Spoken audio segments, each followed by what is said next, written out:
In the next several videos, I'll demonstrate all of Melodyne's editing tools. This is where you can really dive into Melodyne's deeper features and fine-tune your pitch correction. With a great recording and a great singer, using the correct pitch macro alone might be enough, but if you need more surgical pitch correction, the edit tools are where it's at. So there's 6 main tools, and some of these have secondary tools as well. You can use your function keys F1 through F6 to toggle between these. So F1 is your main tool, and the main tool has a lot of cool secondary features as well, so I'll demonstrate all of these in this video. So you already know that the main tool can be used to edit the pitch of notes, and you can choose to not snap to the grid, or you can choose to snap to the pitch grid. If you hold Option while using this, this will bypass the pitch grid. Another cool feature of the main tool is you can double click on a note to set it to its closest detected pitch. This is great if you want to go through and just tune up certain notes while leaving other notes alone. If you hover over the left or right side of a blob, you can adjust timing on a note-by-note basis.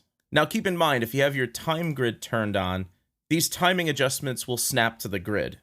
So for doing timing corrections on vocals, I generally recommend turning off the time grid. You can also hover over the top of a note and you'll get this little icon. Then if you double click, you can use the main tool to separate notes. So you'll see that a few of these notes, the pitch curve jumps up. There's like a quick scoop up to the note. If you want to separate that and tune it separately, it's helpful to be able to quickly separate the notes like this.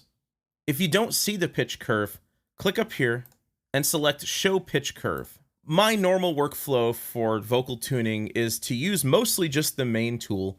I'll go through, separate notes that need to be separated, do some fine-tuning on notes that are really far off the pitch grid, and then use the correct pitch macro to tighten everything up. And then I'll apply dynamic just tuning to the notes to make it sound a bit more natural. We don't have to look too far to see the face of destruction. You ruin life for me. We don't have to look too far to see the face of destruction. You ruin life for me. There's a few other options up here that can be helpful as well. The first is Show Note Separations.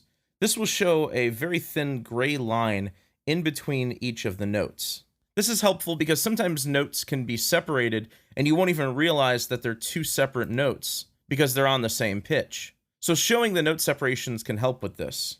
You can join two notes back together by double-clicking on the note separation. And if you're not sure about where a note's intended pitch is, you can select Show Intended Notes, and you'll see a gray box behind each of the notes, which shows the intended pitch for each blob. So that's my vocal tuning workflow using just the main tool and its secondary functions.